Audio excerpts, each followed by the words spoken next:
Welcome to Stars Launch Pod, where we chat with innovators who are overcoming challenges, pushing boundaries, and collaborating to make space more accessible and sustainable for humanity, one launch at a time. It's one small step for man. Here's your host, Susan Wise. Hi, and welcome to STARS LaunchPod, Space Technology and Research Sciences, brought to you by starsciences.org, where we connect, collaborate, and accelerate. I'm your host, Susan Wise, and Dr. David Pollock is the founder of Star Sciences with a single mission to unite scientists, researchers, academia, and industry to connect, collaborate, and accelerate the future of space and life sciences. Dr. David Pollock, welcome to your show. Well, thank you for having me. It's such an honor to have you here, David. It really is. I've known you a long time, but I'd love for you to share a little bit more about yourself with our listeners. And I was going to say, yes, we've known each other for a long time, and we always seem to have a lot of fun. So it's great to be here with you today. You've had so many brilliant scientists and well-known people on here. It's just exciting for me to be included as part of it. So you asked more about my background. So for about 30 years, I've been formulating products for some of the biggest brands out there, mainly in dermatological topical products. So focused more on anti-aging, delivery systems, and discovering new technologies that change the skincare dermatological industry. That gets my attention immediately. Women of a certain age. You know, you start thinking about it. It's not just for ladies. It's not just for men. But you often don't think about the life sciences side of space, which is kind of what got me all involved in this. We're going to talk more about that in a second. But as our brave men and women go into space, these heroic men and women, they face all kinds of challenges. They're susceptible to burns. They have a loss of collagen. Their skin reacts differently. And so we started taking a look at different things we can do to help them, not just from skin, but then also in the life sciences area.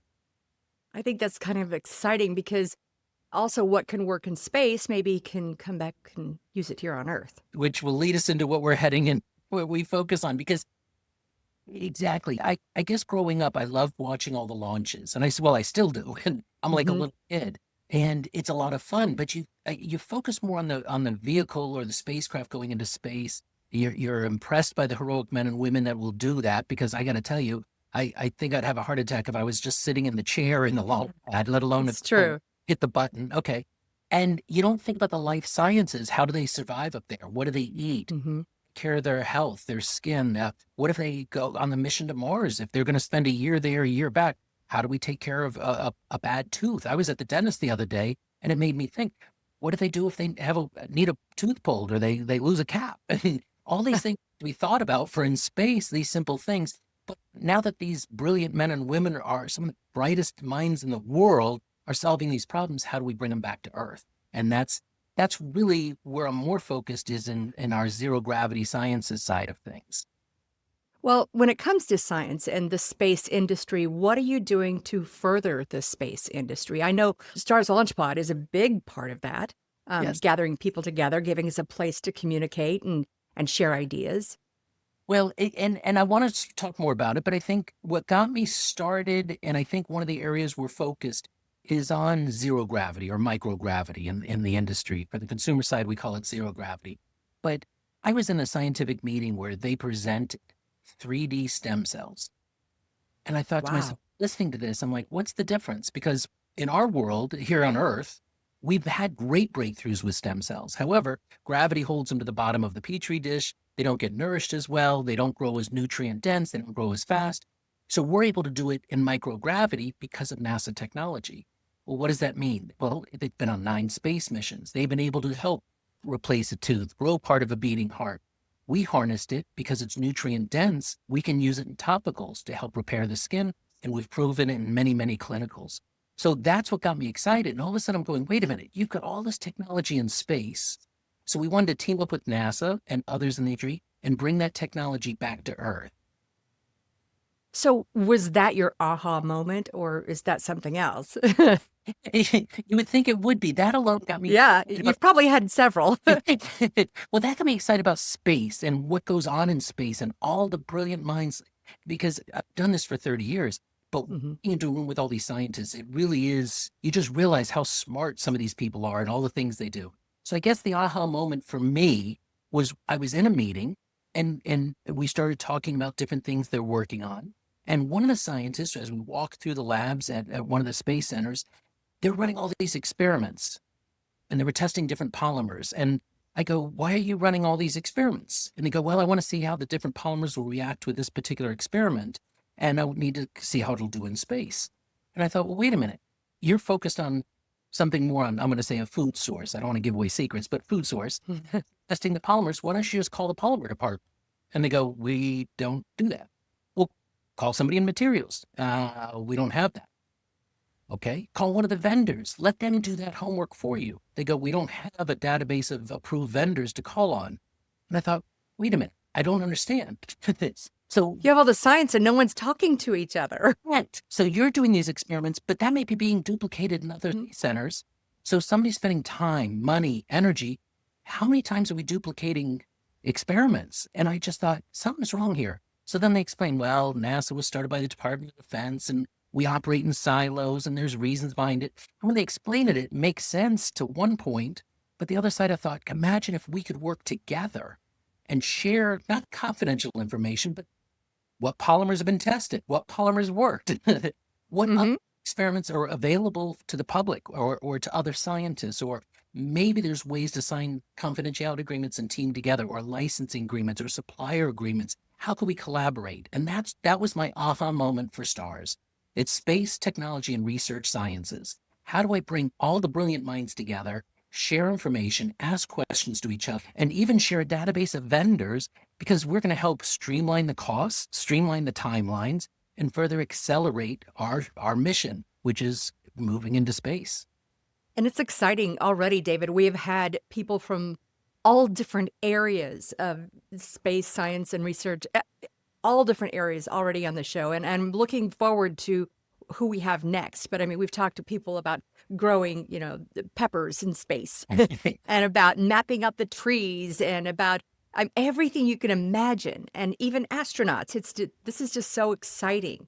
You got to admit, there's this whole different group of people. And, when I think of astronauts, again, I think most people, maybe it's just me, I think of a pilot, driving a spacecraft. Mm-hmm. They're scientists. So while there may be somebody driving the spacecraft, the others along that mission are scientists to do experiments in space. And right. And a lot of people would sit there and go, well, what's that got to do with us here on Earth? But there are so many items that exist here on Earth that would not have if it wasn't for the space program. Cloud computing. We wouldn't have Google and cloud computing and everything else if it wasn't for the space program. That's where it was developed. The memory foam mattress pads we have, that was back from the Apollo days. LED beauty tools we see, but they were used. Velcro. Yeah, Velcro, yes. A lot of water purification. I could go on and on and on. And I know you had another guest share the same quote, but it really caught me in one of the meetings where we talked about water purification, and we were talking about it because I want to help bring space back to Earth. And I said something about, well, what do you need water purification for? They go, how much water do you think we bring? And I'm quick at math. So I'm going, okay, 8 bottles of water, 5 people, we're going for X number of years. It's going to take X gallons. David, we're not getting off the ground. I said, well, what do you do? Well, today's coffee is tomorrow's coffee. Charlie Armstrong. Yes. Okay. And you're laughing already, but I was a little slow. It took me a minute. I'm going, oh, that's gross. And then for a minute, I'm thinking it's just my coffee's tomorrow's coffee. And then I realized it's all of our coffee. Oh, it's everybody's coffee. And I'm thinking, I don't know everybody in this room, and now our coffee's tomorrow's. And I'm going, okay, I'm getting more and more grossed out. There's a reason I'm not one of those heroic people going into space. I'm going to be behind the scenes working on it. So water purification was the example. Mm-hmm. And so there's so many other things that I'm hoping Star Sciences bring these bright minds together. We all collaborate, we connect, we have a community, and we can accelerate our efforts. Well, these things don't come without certain challenges, though.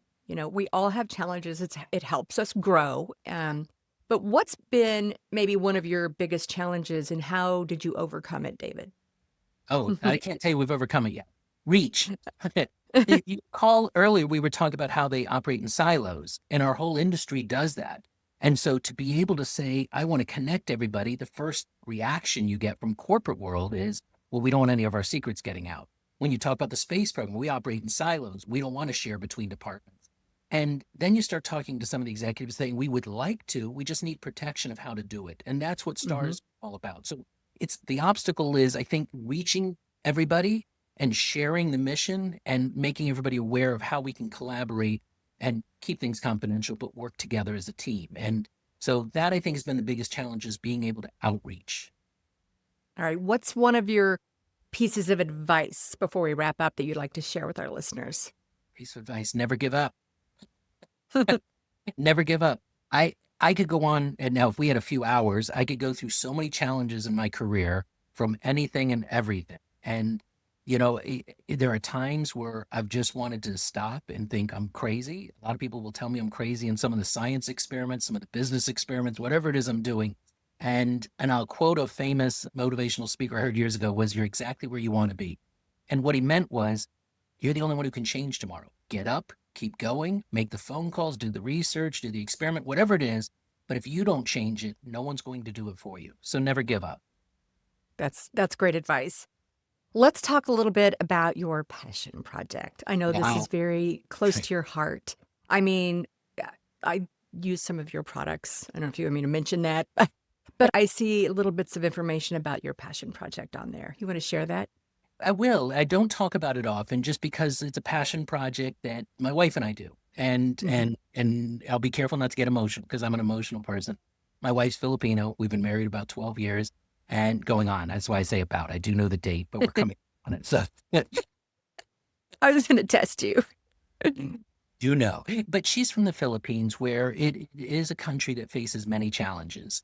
Mhm. But we focus more on young girls in school that would not have that opportunity to finish. And because of finances, they either will not be given the opportunity to finish. They may wind up getting married at a young age. They may be required to get a job to support the family. And we feel if we can help support them and get them through school, we can change not only their lives, but their kids, their grandkids, and in other words, future generations. And that's our Mhm. project. We take a percentage of everything that comes in, and we bring it back to them. We donate it to them, and we're helping a number of students get through middle school, high school, and college, giving them an opportunity they never would have had. And I got to share with you, if you sat and heard the stories of each one, you'll end up in tears. And that's, I do get, Mm. we talk to them all the time. We travel over there several times a year to see them, see the progress, get the reports, and we have a team on the ground overseeing it. So it's a passion project to change the world. We keep talking about space coming back to Earth and helping all of Mhm. it. This is a piece of the world we're hoping to help as well. David, thank you so much for sharing your story and your passion. And I'm just excited to have a little tiny part in it. I hope we can visit again. In fact, I think we should visit once a month just to find out what's going on with you. Well, you're a big piece of it, and we enjoy the show. Just getting to hear different stories from different scientists, astronauts, different parts of the industry, and I think it's inspiring. I think you're not just inspiring my age group, but you're inspiring the next generation as well, the young scientists. So you keep up the good work, and I think we can come back and visit every month, just share some of the things we're doing. Star Science is on the website. We're about to launch several new tools, and Mm. teasing with that a little bit today, but over the next month, we have a lot going on live. And so the next time we're together, I'll be able to share more information. All right.